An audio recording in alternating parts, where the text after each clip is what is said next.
Okay, welcome everybody. So it's Thursday night. It's time to stitch something up. So it's getting fall and it was raining today. So I was doing indoor things. So what are we going to do today? We're going to make a pin cushion. I saw this and it was inspired. My friend Lillian gave me this little teeny tiny pin cushion. It's got a piece of Velcro and it sits on my sewing machine so you can put little pins on it. And I thought, that's really cute. But we need a Halloween one. So this is the one we're going to do today. And this is, you can make them any size. So this one is, and we'll talk about how to size them. But this one, I'm going to put a piece of Velcro on the bottom and it can sit on top of my sewing machine and collect pins. Also, you can make a whole bunch of these in different windows, and this could be table decorations as well. It doesn't have to be a pin cushion, because God knows I have a million pin cushions. And then this inspired me because you can make it any size. So we made one this size. And why does this pumpkin have a tail? Because it's really a cat toy. It's filled with catnip. And I have sewed it and sewed it and sewed it extra tight. This one takes a little more time because everything had to be double sewed, because the little one with her murder mittens will tear it apart. So, and yeah, she's already sniffed at it and then tried to take it a couple times, and she's been locked downstairs because she won't leave it alone. At least she can have it tomorrow or tonight. So, okay, so what do you need? This is just a simple little project. What do you need? You need some fabric. Doesn't have to be orange. I'm going to pick this. You need a little bit of felt pieces, scraps of felt in either green or brown or tan or whatever for the stem. I'm going to do it partially on a sewing machine. Of course, your ruler and rotary cutter. You need some nice thick thread. You can use different things. On this one, I used, oddly enough, this is my design. Remember I told you guys I had a lot of designer 6. This is the, or designer 7. This is the really thick stuff. It's for a serger. So anyway, for this one, I use, which is thicker, I use sulky 12 weight thread. You could use leftover bits of, call it embroidery floss, DMC embroidery floss. You could use like 6 strands of that. You can use crochet cotton. You can use yarn. Not real soft yarn. Some yarns are really, will stretch and pull. You want a nice cheap acrylic crappy yarn. Is what you want. Something that's not going to stretch. Or you can use coordinate cording. You can use anything that, anything that's like a string, jute string, a little bit of everything. Whatever you have, they'll all turn out really nice. So how you want to cut this is you're going to want to cut it on the bias. So you want your fabric on the bias. So how I did that, and it has to be however big you want it. You cut it, the width, the length of the fabric is twice as long as the width. So for this piece, I cut mine 3 by 6. This one I did 4 by 8, and this one I imagine would be maybe 2 by 4. Let me guess how big it might be. And you want, like I said, the reason you want your fabric on the bias is so that it'll flatten out. Otherwise, it's going to be more rounded like a tomato. So you want to, let me see how big this one is around. Yeah, this is probably 2 by 4. You get something this small. But you could do, 8 by 16 or 5 by 10, anything, and you can make great big pumpkins if you like. And then you need some fiber fill. Just a bag of fiber fill will do. Leftover bits. If you don't, you can rip apart a pillow, an old pillow or an old stuffed toy or something like that. You want to have some good big needles. These are embroidery crewel needles, size 5, so they're big. 1 to 5, so they're big. The bigger you make your pumpkin, the longer your needles have to be. That's mostly why I picked a little pumpkin, because if you're going to do a big pumpkin like this, you're going to need those doll needles where the needles are like 6-8 inches long and a pair of pliers to help pull them through. So I didn't want to work that hard, so we're doing small. So So I already cut out my piece on the diagonal. In other words, on the bias, you want it to stretch this way. Otherwise, you're going to get an elongated, rather squarish looking pumpkin. So you start out by what I started out by doing is just pressing one end just about 1/8 to 1/4 of an inch, just to fold over one end a little bit. And then I'm going to sew it. So let me switch the camera. Oh, and yeah, it helps if you want to put on your sewing machine, you're going to need some Velcro.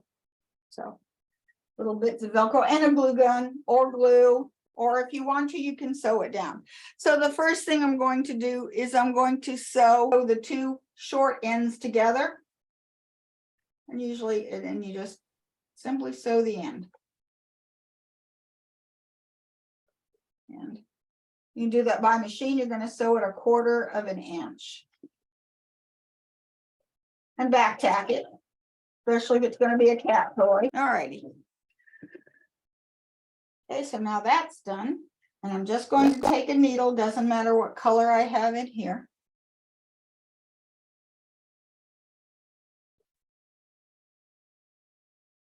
Okay, and you're going to take it folded like this. And I'm going to just simply just do a running stitch. About 1/4 of an inch, nothing special. Or you could even do this by machine if you like. You just want to scrunch it up like that. Okay, and you can either reinforce it or just throw it under the sewing machine and just stitch it tight, which is what I'm going to do.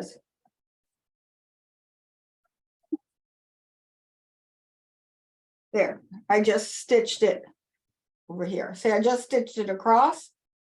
Okay, so we're pretty much done with this part. Clip it, clip the thread because I don't need it right now. And you turn it inside out.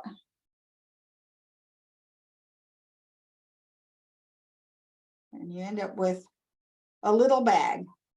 And this is well sewn so things won't fall out. You can also take some sand when you fill this, put some sand in the bottom to weight it a little bit. You can do that too. That's messy. I tried the sand, I got it all over the floor. Then you're going to thread just a needle and you're going to do just a running stitch right along that folded edge. It doesn't necessarily have to be folded. I just like a neat edge if I'm going, even though it's going to be covered by felt. This is the anal retentiveness coming out in me.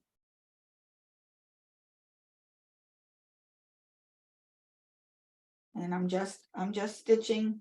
Let me see right here. Yeah. I'm just stitching around. If you can't see it, let me know. It's good. Okay. Since I'm not moving, I'm not using the other mic today, since we're not gonna run the embroidery machine because that thing is loud. We're all the way around. Okay. Then we stuff it. And you want it nice and firm. You're going to put a lot more stuffing than you think could possibly fit in there. Because if it's a cat toy, it doesn't need to be so firm, but if it's for a pincushion, the firmer the better. And like I said, you could even fill this with what do you call the walnut husks, or I think it's called walnut husks, or the emery sand. The emery sand works really nice in these as well. The only thing is when I've made a pincushion with emery sand, you sort of have to make a secondary bag so one fits inside the other. Okay, and that's about enough. Smush it down and then pull it tight. And actually, you're almost done. So there's not that much to this. Okay, and then I'm just going to make a knot and tie it shut, or knot it shut.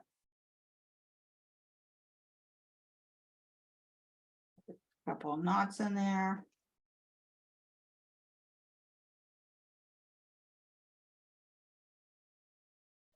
Would help if I had the other glasses on. See, do we have anybody in? Oh, we have Mary Gomez. Hey, Mary, she's on Facebook. I can see your comments when you're on Facebook, but I can't hear you. That's why it's nice if you come and talk with us. So, okay, now click that off. And that's all the stuffing I need. All righty, now let's see. What shall I use? I like this stuff. It's big. And you want about a yard, at least a yard of it. And you want to cut and then put it on that big needle. Where'd that big needle go? Okay, I've got at least a yard of it. Even the Designer 7, which is made by, well, they don't make Designer 6 anymore. Designer 6 was made of rayon. Designer 7 is a polyester, and therefore it's strong. So therefore, this is why I can use it. If I have if I have old Designer 6 rayon, if I pull and yank on it, whatever you're using, you want it to be nice and strong. And I'm going to do a nice big knot and leave a good tail on it. Hopefully that's big enough, because that's going to help close it. So I'm going to put it in the bottom, or whatever you determine is the bottom, and you run it through the top. And yes, that'll hold. And then you're going to run it through again. So you're going to loop that thread all the way around. And I usually like to put the first one on the seam, because then then it hides the seam and you don't know where it is. Okay. And give it a good tug. Okay. Then squeeze it with your finger and run it through again.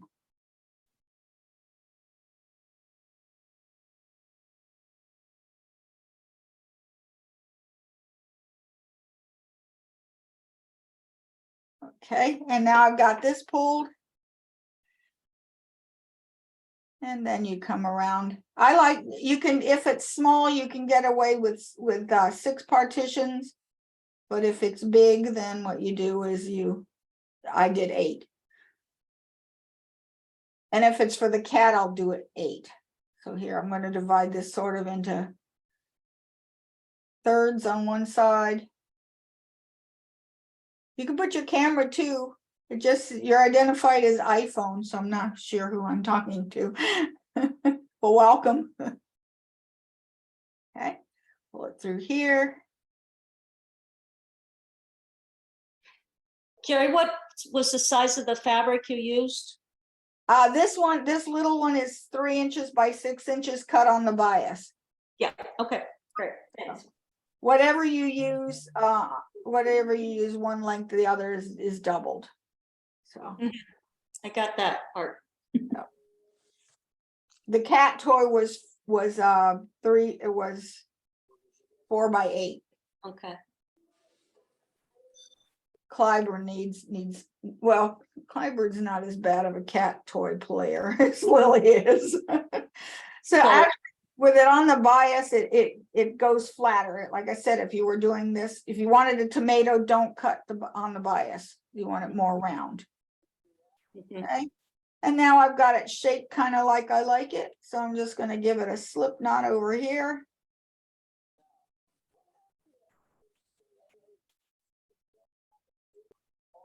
The knot a couple times just to secure it. And one more. And then push it through. And for extra measure, you just simply tie this at the end. And you can either bury the knots or just leave it, because you're going to be covering this end with Velcro anyway. If you're going to, you don't have to. So, but I like my knots buried. So I'm going to just put it in here and clip it. The tail falls inside, and I'll do the same on this.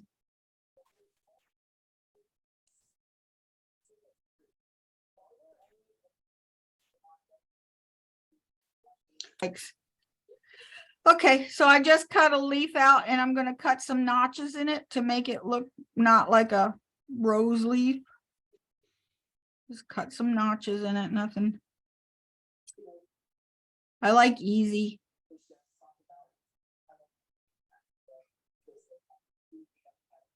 Okay, good enough.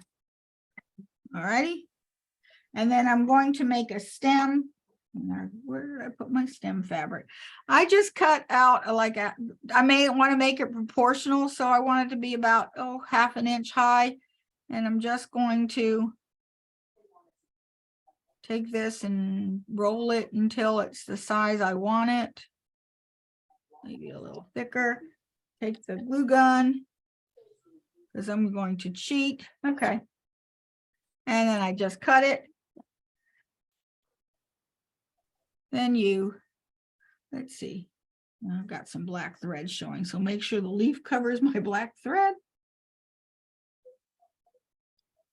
Come on. There we go. Stick it in there. You could sew this if you wanted to. I don't want to. And if you want to shape this, you can. I'm going to give it a little slant.